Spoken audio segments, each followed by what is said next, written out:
Tem uma vontade irresistível de saborear a melhor informação? Dos artigos de opinião até ao acesso antecipado aos Podcast Plus e muitas mais vantagens em ser assinante Observador. Desfrute de tudo como se fosse a última dentada. Não fique de água na boca e aproveite a nossa campanha limitada aos primeiros 500 assinantes. Assine agora em observador.pt por apenas 95 cêntimos por semana. É o preço de um pastel de nata.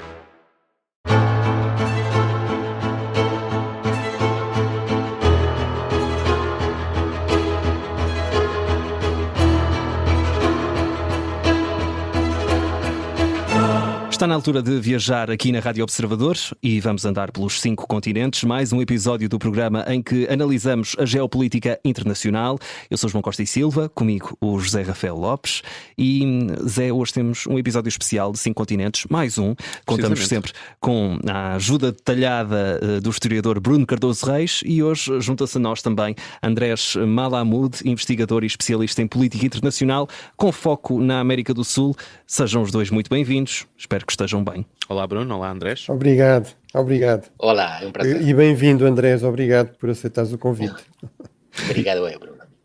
Vamos então a esta viagem pelos 5 continentes. Vamos a começar precisamente na América do Sul e Andrés Malamud, aproveitando a tua presença nesta edição dos 5 continentes, o que mais vai importar nas Américas, no continente das Américas, particularmente na América do Sul, para este ano? O que mais vai importar não sabemos, porque vivemos num mundo de cisnes negros. Mas do que sabemos, os 2 fatores mais importantes são a política de tarifas de Donald Trump e as consequências da ditadura da Venezuela sobre as migrações venezuelanas. A Venezuela tem hoje 28 milhões de habitantes no seu território e 8 lá fora.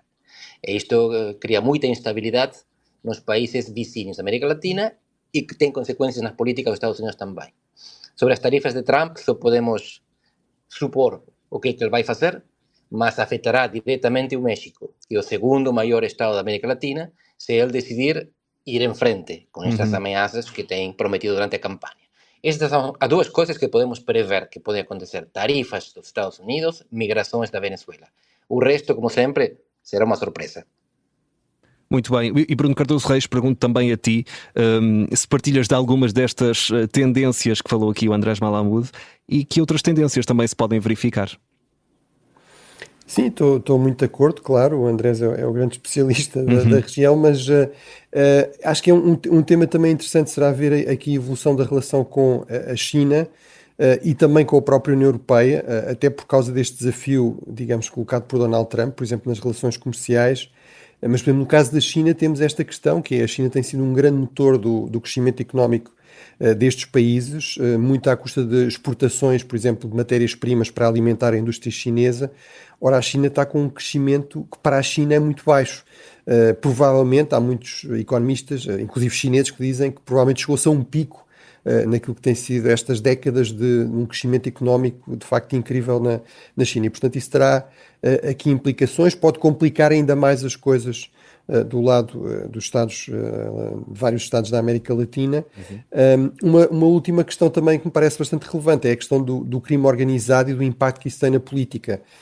Acho que é uma questão que tem muito peso em muitos Estados, enfim, começar logo pelo México, mas até no Equador, por exemplo, onde também vai haver eleições, até no Chile, que é um Estado relativamente seguro, mas penso que esse será outro tema também interessante de acompanhar. Até que ponto é que este modelo um bocadinho Bukele de El Salvador, de mão dura, vai pesar cada vez mais na política latino-americana?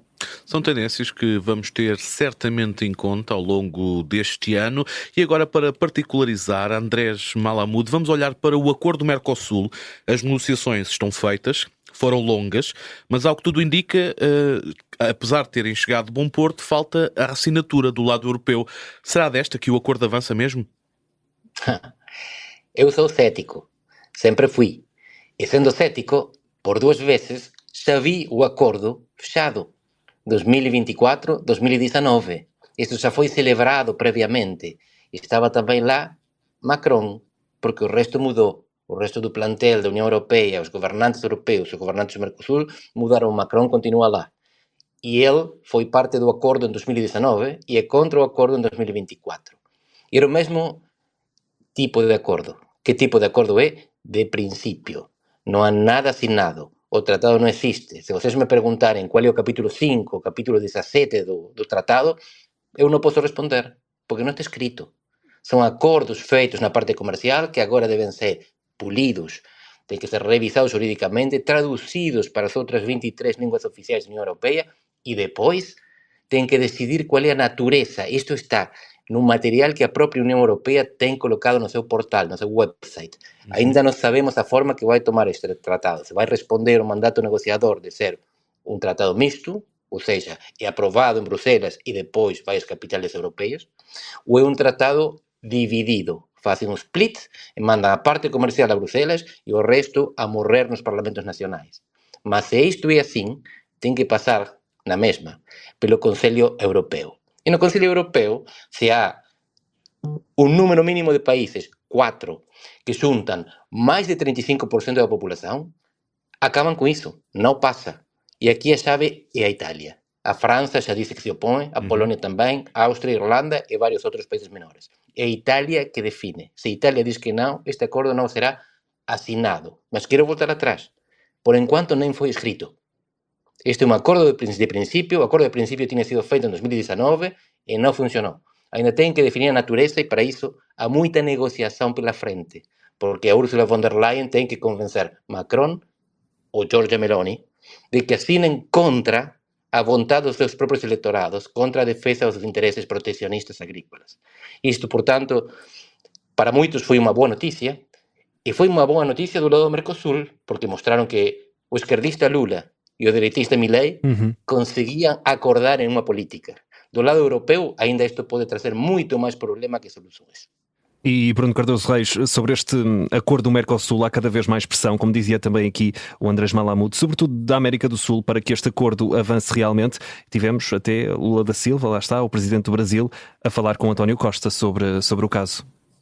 Sim, mas pegando aliás no último ponto que o Andrés referiu, no fundo temos estes paradoxos cada vez mais que tornam a política global interessante, que é neste momento é possível argumentar que apesar de todas as crises e toda a retórica, etc., como dizia o Andrés, parece ser mais fácil haver entendimento e acordo entre os extremos na América do Sul, entre Milei e Lula, do que entre os políticos europeus, em que, nomeadamente, Macron está numa posição muito fragilizada. Eu acho que isso ajuda muito a explicar porque é que ele, em 2019, apesar de tudo, apoiou o acordo, embora depois eu penso que já ele tinha muito esta reserva estratégica, depois evocar argumentos ambientais, etc., um pouco como um pretexto para justificar, continuar a levantar dificuldades na prática à ratificação do acordo, mas agora nem sequer isso, ou seja, realmente está aqui numa posição muito frágil, tem grande receio de perder apoio, por exemplo, do setor agrícola, que é muito importante, muito influente em França, muito ativo, que faz greves, que bloqueia estradas, etc. Obviamente isso também é crucial na Polónia, mas, portanto, realmente isso torna muito difícil chegar a um acordo. Eu diria que aqui há uma contradição fundamental, que é a União Europeia e, por exemplo, Macron falam muito de uma necessidade de uma visão mais estratégica, mais geoestratégica para a Europa, falam muito da necessidade de mais coesão e solidariedade entre os europeus, mas depois estão reféns na prática de grupos relativamente pequenos de interesses e não conseguem chegar a um acordo do ponto de vista geoestratégico que traria enormes vantagens para os dois lados, mas como eu dizia, por exemplo, no caso da América do Sul, é uma possibilidade de encontrar aqui amigos para lidar com potências, enfim, tão imprevisíveis como a China de Xi ou como cada vez mais os Estados Unidos de Donald Trump, mas também para a Europa se pode dizer a mesma coisa, ou seja, se temos um Donald Trump muito hostil, se temos uma China sempre muito fechada, era muito importante ter aqui um mercado potencial de crescimento também, porque temos estes problemas de crescimento na Europa, por via deste acordo, mas portanto parece ser muito difícil realmente chegar-se a esse compromisso final, e portanto aí estou muito de acordo com o André. Só uma nota, no fundo aqui os acordos mistos, ou seja, nós, os países europeus, delegaram na União Europeia a negociação de acordos comerciais, como somos um mercado único, Portugal não pode negociar um acordo de comércio externo com o Brasil, a Alemanha não pode negociar com os Estados Unidos, mas depois há muitas implicações para além do comércio. Há muitas questões que têm a ver com questões regulatórias, etc., que implicam outros setores e, portanto, aí muitas vezes o que acaba por acontecer é que isso também tem de ir aos Estados na mesma e, portanto, daí esta ideia de acordos mistos e, portanto, isto também complica as coisas. Será complicado a retificação no Conselho Europeu, apesar de tudo é possível, é por maioria, mas a Alemanha a Itália terá um papel decisivo, como dizia o Andrés, mas no caso tendo de ir aos Parlamentos Nacionais, obviamente a questão complica-se muito mais, não é? Andrés Malamud, falta acrescentar alguma coisa a este acordo do Mercosul ou avançamos de tema? O que Bruno dicía precisamente é que a natureza do acordo determina o seu resultado. Se é un acordo mixto, está morto. Se é un split, e facen unha parte para morrer nos parlamentos nacionais e outra en Bruselas, ten unha chance, e por maioría. Mas é unha maioría agravada, 65% da populación con pelo menos 55% dos estados. Non é imposible, requer de moita negociación. Mas antes de pasar ao seguinte tema, eu quería enfatizar o que Bruno disse antes. Ele falou da China e do crime como esenciais para entender o que espera a América Latina neste ano. Eu non tinha mencionado, porque considero que xa son constantes.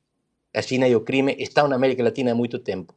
Aprofundan cada vez máis a súa influencia.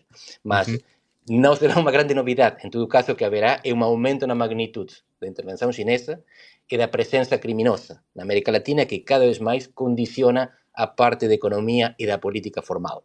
A parte que se ve, que é cada vez menos relevante. A parte que non se ve é máis importante. Na América Latina, o ano pasado, pela primeira vez, a minería ilegal ultrapasou o narcotráfico como principal fonte de produción e rendimento. Imaginen vocês. E o ouro que anda pelo mundo, que está a ser comprado na Rusia, na Turquía, pelo Irán, a parte de economía negra ten que é máis influencia nun continente que é, entre outras tantas coisas, sobre todo, informal. Da economia informal. Meus senhores, vamos manter esta viagem pela América do Sul, nomeadamente na Argentina. Vamos olhar para Javier Milei, que cumpriu o primeiro ano da presidência da Argentina, várias medidas económicas, algumas vistas como arriscadas, para ser simpático, de certa forma. Andrés Malamud, que balanço é que se pode fazer da presidência de Javier Milei? Acabo de receber um estudo que se fez com o que se chama na América Latina o Círculo Vermelho. Mesmo a que tempo. É o establishment. É o establishment, exatamente. O establishment são aqueles que influenciam a tomar decisões. Os grandes empresários, os grandes dirigentes políticos e alguns académicos que participam no debate público. E aí mostra que a crença de que o programa econômico de Milei podia funcionar passou de 96% de ceticismo a 14% no ano. Quando Milei tomou posse, abismal. Era praticamente ninguém acreditava que pudesse funcionar. E agora são muito poucos os que acreditam que não esteja a funcionar. A questão é o que vem depois.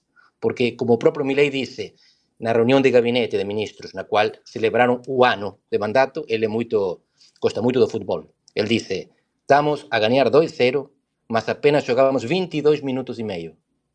Metade do primeiro tempo. É um ano dos 4 que tem a sua presidência. Portanto, ganhar 2-0 quando está apenas na metade do primeiro tempo é muito perigoso, dizia um famoso treinador argentino, porque o equipo que está a ganhar confia-se, relaxa-se. E então vem a oposição e mete 2 golos. Quer dizer, corre muito melhor do que todos esperavam, exceto, se calhar, o próprio Milei. Mas ele sabe que, por enquanto, é frágil. A economia argentina não descolou. E o Bruno também mencionava a situação da China, como afecta. A China não está a crescer demais, não está a crescer demasiado. Cresce 5%, qualquer país dava qualquer coisa para que seja 5%, mas já cresceu a 10%. Então, quando a China cresce pouco, as commodities, os recursos naturais que a América Latina vende, valem menos. E a América, sobretudo do Sul, não tanto assim o México, depende muitíssimo desse preço que eles não controlam, que é o preço dos recursos naturais que exportam. Milei está a sofrer esse problema. O campo argentino está a sofrer. O Milei está a apostar algo que vai muito para além do campo. O campo são alimentos. O Milei aposta a energia e o minério. Explorar a Cordilheira dos Andes, que até agora estava negligenciada pela política argentina. E ele aposta também a economia tecnológica, high-tech. Ele é um grande amigo do Elon Musk. Ele gaba-se de ter sido ele, praticamente, que convenceu Trump de juntar-se com o Musk e o Musk de apoiar o Trump. Mas, em qualquer caso, Milei é o segundo gobernante de nova xeración, do século XXI, a seguir a Bukele, e acredita en Bitcoin e en cripto e que faz tudo online e que pensa que a inteligencia artificial será a tecnoloxía disruptiva do século XXI, e non está errado, e que transformar a Argentina no laboratorio de experiencias desreguladas desta tecnoloxía. E, por tanto, se a súa aposta corre ben, a Argentina pode ficar na ponta do desenvolvimento tecnolóxico. Mas en Argentina, habitualmente, as apostas correm mal. E falávamos aqui de uma nova geração. Bruno Cardoso Reis, na geopolítica está quase tudo ligado. Javier Milei é um dos governantes que mais se aproximou de Donald Trump, o presidente eleito dos Estados Unidos, e que vai tomar posse na próxima semana. Sim, terá sido dos primeiros a ser convidado para a posse. Foi o primeiro que se encontrou com ele depois de ele ganhar as eleições. Há realmente aqui maior proximidade. Eu também acompanho muito, por exemplo, a imprensa brasileira e ainda recentemente estava a assistir um debate em que um dos pontos era que na América do Sul, digamos, a potência, o Estado, o país que é aqui o pivô, que será o interlocutor privilegiado dos Estados Unidos, não vai ser o Brasil, como tem acontecido muitas vezes no passado, mas vai ser a Argentina de Milei, com Donald Trump como presidente. E, portanto, obviamente isso tem aqui algum impacto interessante em termos de dinâmicas regionais. Agora também vamos ver, enfim, se esta lua de mel depois se traduz em coisas práticas e concretas. Sabemos que aí, enfim, Donald Trump é um parceiro muito incerto, não é? Que olha muito sempre aos seus interesses, até pessoais, e portanto vamos ver se isso se traduz de facto em ganhos reais para a Argentina, mas em termos políticos, diplomáticos, de imagem, de percepção, realmente é aqui um fator interessante. E teve algumas consequências em termos de política internacional. Por exemplo, Milei voltou atrás na ideia da Argentina se juntar aos BRICS, estes BRICS alargados, que são cada vez mais uma espécie de bloco liderado pela China e relativamente hostil em relação aos Estados Unidos. Nem todos os países alinham completamente com isso, nomeadamente a Índia, e mesmo o Brasil ou a África do Sul podem ter aí algumas reservas, mas é cada vez mais essa a tendência e Milei não quis alinhar nessa tendência, não é? E nós por aqui no 5 Continentes, Bruno, como já é hábito, vamos estar sempre atentos a isso. Nós ficamos por aqui nesta primeira parte. Bruno Cardoso Reis e Andrés Malamud, daqui a nada voltamos para uma segunda parte em que vamos continuar a olhar também para a América do Sul, mas também para a situação geopolítica dos restantes continentes. É já daqui a pouco, a seguir às notícias.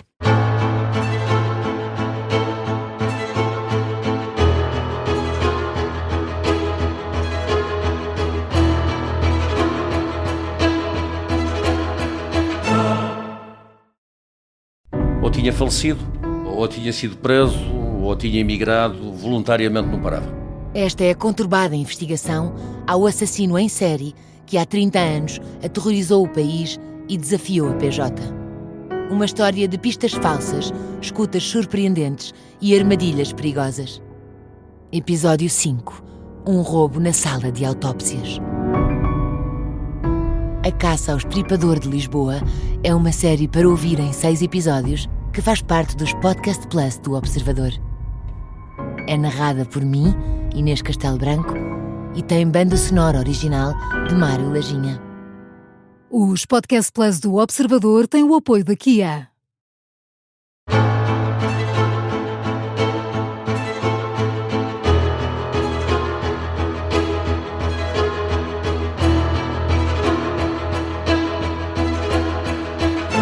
Segunda parte do 5 Continentes, prossegue aqui a nossa viagem na Rádio Observador com o historiador Bruno Cardoso Reis, como já é hábito, e hoje recebemos também o investigador e especialista em política internacional Andrés Malamud. Prontos para esta segunda parte, para mais uma viagem? Sim, umas quantas? Prontos. Umas quantas. Força. Terminamos a nossa primeira parte na Argentina, a falar de Javier Milei. Agora, Zé, vamos até à Venezuela, onde continua a haver muita contestação aos resultados eleitorais no país. Ainda assim, Nicolás Maduro tomou posse para um terceiro mandato como presidente.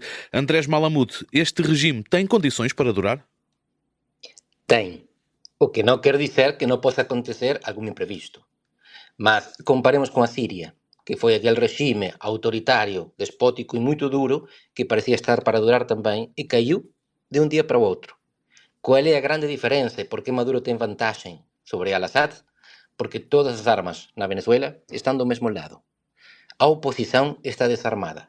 As forças armadas, a força de segurança e os coletivos, que são as milícias do regime, estão todas a apoiar. E não estou a falar de algumas armas.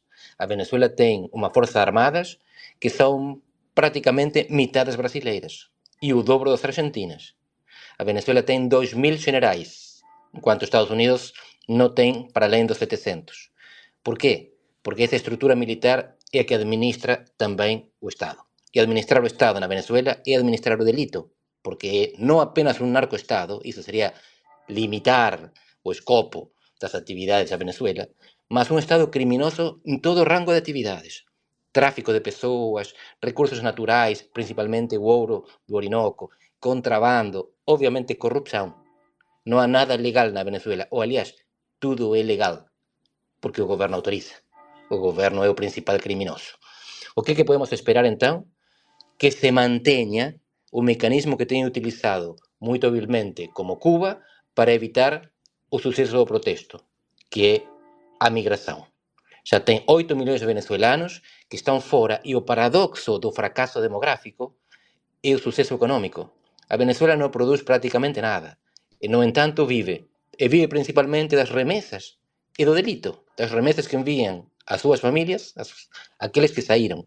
Portanto, quando Cuba ou Venezuela perdem população, estão a ganhar dólares. Este é o paradoxo do fracasso. O regime se mantém porque aqueles que podiam protestar contra ele estão fora. E agora está a aprofundar essas políticas, cancelando os passaportes. Eu tenho muitos conhecidos na Venezuela que viram online, quando se podem conectar, porque há luz e conectividade, que o seu passaporte tinha sido cancelado, mesmo que a data de validade continua. Isso quer dizer que a próxima vez que consigam sair da Venezuela, o que terão que fazer ilegalmente pela fronteira colombiana, não poderão regressar.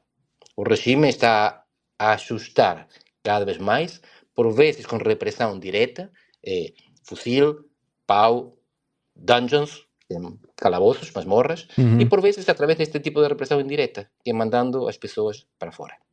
E Bruno Cardoso Reis, o Andrés Malamud já deixou aqui um retrato da situação que se vive na Venezuela. A pergunta que tenho para ti é semelhante, mas mais virada para os próximos tempos. Que condições terá Nicolás Maduro perante toda a oposição que também existe? Bem, eu estou muito de acordo com o Andrés, ou seja, eu tenho muito esta linha que é, à partida nós podemos pensar, bem, se a maioria da população e todos os sinais vão nesse sentido, enfim, a oposição conseguiu organizar-se para provar realmente que o governo perdeu de forma muito clara as últimas eleições. Portanto, se uma grande maioria da população está contra um governo, um regime, a ideia que nós temos muitas vezes é, bem, esse regime vai cair. Esta população ainda por cima está disponível para arriscar a sua pele em grandes manifestações, em grandes protestos. O grande problema é, se, como dizia o Andrés, do outro lado estão as armas, estão as Forças Armadas, se essas Forças Armadas, se essas Forças de Segurança são minimamente disciplinadas e leais, então o que nós vemos muitas vezes na história é que, desde que haja disponibilidade para atirar a matar, infelizmente esses regimes muito repressivos conseguem sobreviver muitas vezes por muito tempo. Sobretudo também quando tem aliados externos. Portanto, aqui o ponto crucial naquilo que o André estava a referir é que há, por exemplo, a relação com Cuba, mas há cada vez mais a nível global mercados alternativos, bem, além do mercado ilegal, que por natureza é sempre alternativo, não é? Portanto, há criminosos também no Ocidente disponíveis a ajudar estes regimes, porque isso corresponde aos seus interesses. São zonas de não-lei que interessam, mas há muitos regimes e poderosos, como a Rússia ou a China, que estão dispostos a armar estes regimes, que estão dispostos a comprar estes produtos, portanto, a continuar a apoiar estes países diplomaticamente, e, portanto, isso muda muitas coisas em relação, por exemplo, àquele período final da Guerra Fria, dos anos 90, em que tivemos uma série de vagas de democratização, em que era muito difícil realmente a um regime autoritário encontrar alternativas, apoio, investimento, mercados que lhe permitissem sobreviver, e portanto esse já não é o caso. Estamos num mundo muito mais multipolar, em que há polos, em que há potências muito importantes que são abertamente autoritárias, favoráveis a regimes autoritários, e portanto isto também facilita as coisas em termos de um regime como o da Venezuela. Agora, como dizia o Andrés, aqui temos de ter sempre cuidado, quer dizer, pode haver aqui algum fator imprevisto, algo que mude, seja internamente, seja externamente, que possa afetar as possibilidades de sobrevivência do regime, mas realmente não é algo que esteja à vista ou que seja evidente, ou muito menos que se possa dar por certo e seguro. Este ano há eleições em 2 países da América do Sul, no Chile e no Equador. Andrés Malamud, que impacto podem ter estes atos eleitorais em toda a dinâmica? Não são os países mais relevantes da América do Sul, não são os maiores. O Chile é o mais desenvolvido, podemos dizer. E muitos pensamos que iria ser o primeiro país desenvolvido da América Latina até em 2019 o povo ter saído à rua para dizer isto não será assim, somos contra o que está a acontecer. Depois a pandemia diretamente acabou com o sonho. Mas o que pode acontecer que tenha influência no resto? Quais são as características desses países que são olhadas pelo resto como particulares? No caso do Equador é a dolarização, da qual acaban de celebrarse os 25 anos. Foi o presidente Jamil Mahuad, na década de 90, que decidiu legalmente, a partir de agora, a nosa moeda é o dólar americano. Outros 2 países na América Latina que têm o dólar como moeda, o Panamá e El Salvador. E isto que demostra é que ser de esquerda ou de direita não torna reversível a dolarização. Rafael Ecuador governou Ecuador durante 10 anos, não conseguiu voltar para trás, mesmo odiando a dolarização. Então, qual é o problema com a dolarização? Não diria que é um problema, mas há pessoas que acham que facilita a economia informal, que facilita os negócios com a droga, por exemplo, porque é uma operação menos que os delinquentes têm que fazer para lavar o seu dinheiro. Em qualquer caso, o Equador, a principal característica dos últimos anos é que virou de ser um dos países mais seguros da América do Sul ao mais inseguro, aquele com mais homicídios, por causa do sucesso colombiano. O combate contra a droga tem esta característica, é como um balloon effect. Quando a gente aperta um balão, se o balão não explodir, então o ar passa de um lado para outro.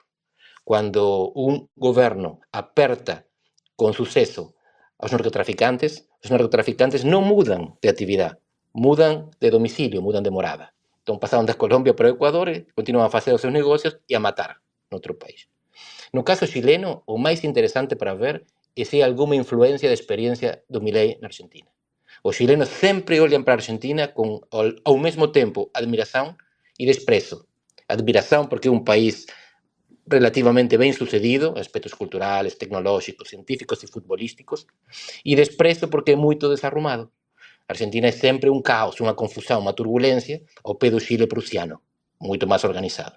Mas Milei está a fazer as coisas que muitos chilenos quereriam ver na sua terra. E têm candidatos da direita que fazem livros e dizem coisas muito parecidas com o Milei. Então, poderíamos ver se há efeito contágio dos anarcocapitalistas, liberais libertários pela América do Sul. Então, no Equador, a questão é ver como a dolarização impacta as eleições para ver se isto é um modelo, se é um exemplo a seguir. No caso chileno, a questão é ver se a Argentina é um modelo a seguir. E Bruno Cardoso Reis, pegando aqui nestes 2 países, Chile e Equador, são 2 países que podem ter aqui uma palavra a dizer naquilo que é, e que falas muitas vezes, o equilíbrio geopolítico na América do Sul.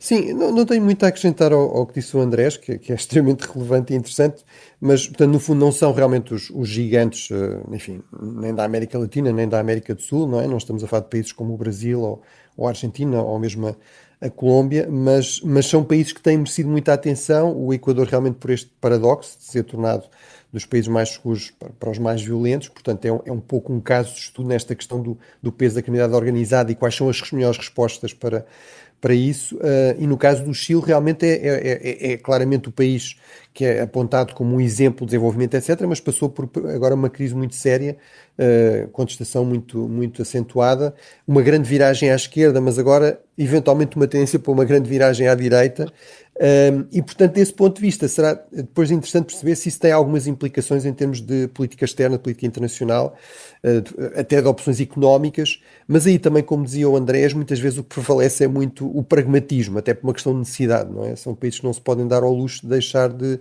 exportar o que exportam para os países que compram, mas portanto em todo caso será interessante ver se houver aqui uma vitória da direita nos 2 países, se realmente se começa a falar de uma vaga, digamos, uma vaga Milei na América do Sul, mesmo que isso seja provavelmente um exagero, ou uma vaga trumpista na América do Sul. Mas acho que mesmo que isso venha a acontecer, e é possível que aconteça, temos de olhar para isso com alguma prudência em termos de grandes mudanças na política externa e sobretudo na política externa de dimensão económica.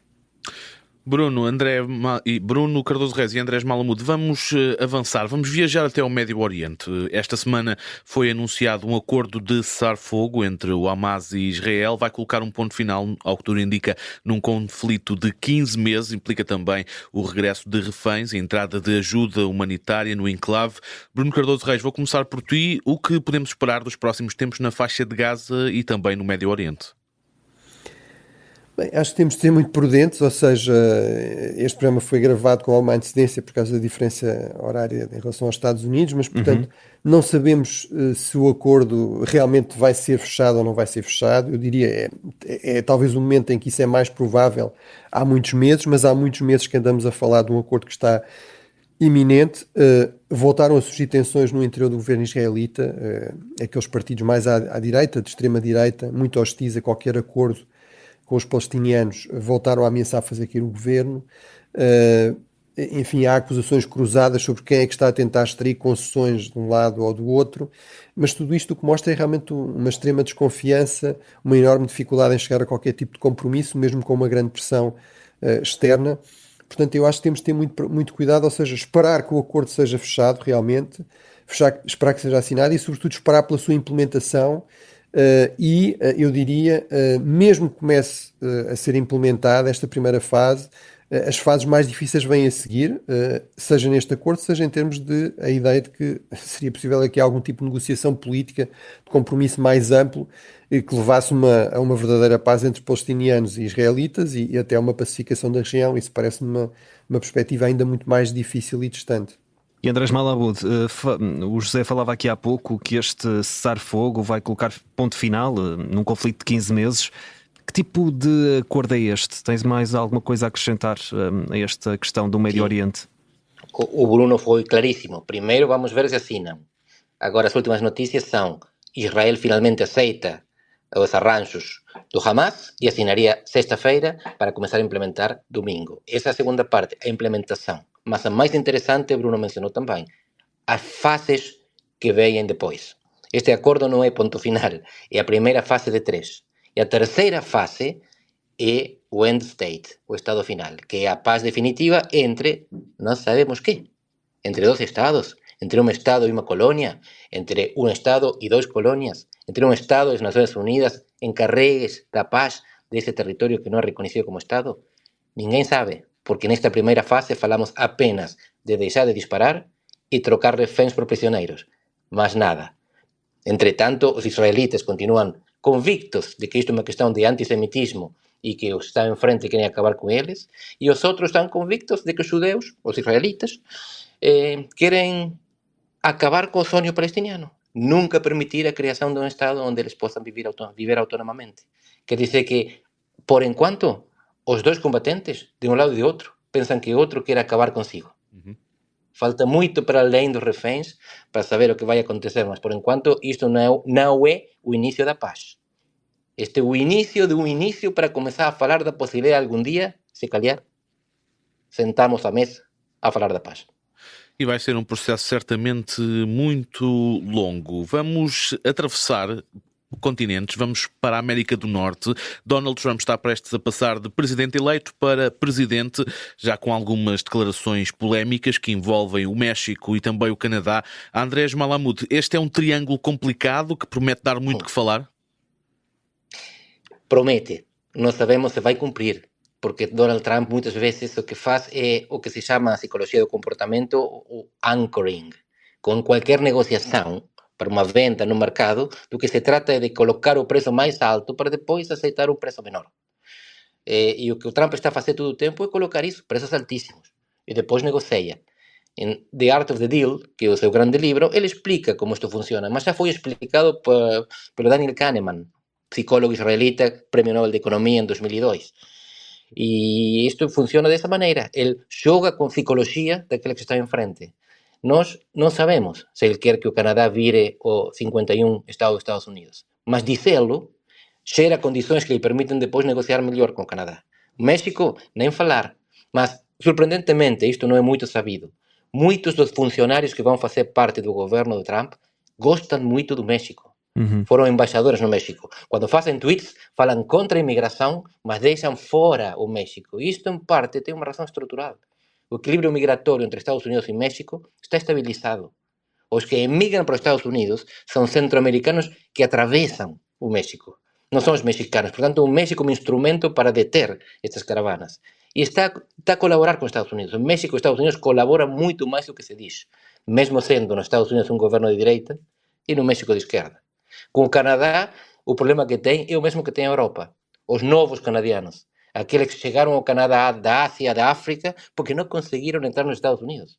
E agora são canadianos, mas seriam felizes se fossem estadunidenses. E, portanto, o que faz Trump é colocar uma lança em África, ou melhor dito, uma quinta coluna no Canadá, e fazer com que os problemas de identidade de uma nação bilíngue venham a baila e gerem problemas de governabilidade, que foram muito claramente identificados pela ministra das Finanças quando se demitiu uma semana antes da demissão de Justin Trudeau, provocando-a. E Bruno Cardoso Reis, já temos muito pouco tempo até ao final. Queria-te só perguntar se esta relação de que falava aqui o Andrés entre Estados Unidos, México e Canadá pode ser um dos primeiros desafios de Donald Trump. É claramente um desafio prioritário e realmente o nível de integração económica, por exemplo, entre os três países é enorme, portanto, quase que necessariamente seria assim e faz todo sentido que seja assim. A grande questão é realmente perceber o que é que aqui é, digamos, esta questão de postura e de gestão da arte da negociação, o que é que são ameaças para se concretizar. Em todo caso, eu também acho que a melhor forma de lidar com este tipo de postura é dar-lhe um certo troco e, portanto, responder com alguma robustez, precisamente para negar esta possibilidade, não é? Depois o Trump apresentar com uma grande concessão, deixar de exigir que o Canadá deixe de ser uma província, um Estado dos Estados Unidos, não é? E, portanto, mas é realmente é alguém com quem é difícil negociar. Para estes países, para os três, qualquer guerra comercial teria um custo tremendo. Aqui nos Estados Unidos está a ser muito discutida essa questão, ou seja, por exemplo, a dependência, o déficit comercial com o Canadá é muito o resultado de petróleo canadiano barato, de refinarias nos Estados Unidos que refinam esse petróleo e que não têm condições técnicas para refinar outro, portanto nem podem sequer ir comprar ao outro lado. Portanto, esta guerra seria altamente custosa e, portanto, os canadianos também têm, os mexicanos também têm, por exemplo, na questão da imigração, o seu papel crucial em deter a imigração ilegal, têm contra-argumentos para contrariar um pouco esta postura muito agressiva de Donald Trump. Mas veremos o que é que vai acontecer na prática. Estamos a chegar ao final da nossa viagem pelos 5 continentes, mas não podemos colocar um ponto final sem a nossa habitual recomendação. Bruno Cardoso Reis, hoje tens direito a uma folga, digamos assim, está dispensado. A recomendação chega-nos de Andrés Malamud. Que recomendação é que deixas aos nossos ouvintes? 2 livros sobre a democracia na América Latina. Vamos a isso. Porque pela primeira vez em muito tempo a democracia na América Latina é resiliente, mas não é satisfatória. Os povos não estão contentes. O processo funciona, o produto não. E estes livros são escritos por grandes politólogos, 2 deles peruanos, um uruguaio, que a partir dos casos peruano e chileno, o que mostram é, num caso peruano, democracia assaltada. E no caso chileno, democracia morta, entre signos de interrogação. Porque a questão é, sim, aguentamos. As pessoas continuam a votar, os governantes continuam a ser eleitos, mas as pessoas continuam muito insatisfeitas e então os governantes estão todo o tempo a mudar. Estes livros de Juan Pablo Luna, Rodrigo Barrenechea e Alberto Vergara explicam por que na América Latina nos últimos 4 anos, de 16 eleições presidenciais, 13 foram ganhas por partidos que não existiam 10 anos atrás. E o segundo livro? Os títulos são Democracia Muerta e... Sí, Democracia Muerta, de Juan Pablo Luna, e Democracia Assaltada, de Rodrigo Barrenechea e Alberto Vergara. Muito bem, e ficamos aqui com estas 2 recomendações. Bruno, eu só estou a pensar que tu já tens 2 semanas de folga. Quando voltares às recomendações... Vai ser quase um episódio especial de recomendações. Vamos ter de tirar aqui um bom tempo para isso. Fazemos um programa só de recomendações. Exatamente. Um para cada continente. Fechamos assim a nossa viagem pelos 5 continentes. Agradecer e muito ao Andrés Malamud, que esteve aqui connosco, e também ao Bruno Cardoso Reis, que é a presença habitual. Se tiver alguma pergunta, é só enviar para ouvinte@observador.pt, que o Bruno Cardoso Reis estará cá na próxima semana para responder. Muito obrigado aos 2. Obrigado. E obrigado, Andrés. Obrigado, eu. Até para a semana. Obrigado, Bruno. Um prazer sempre.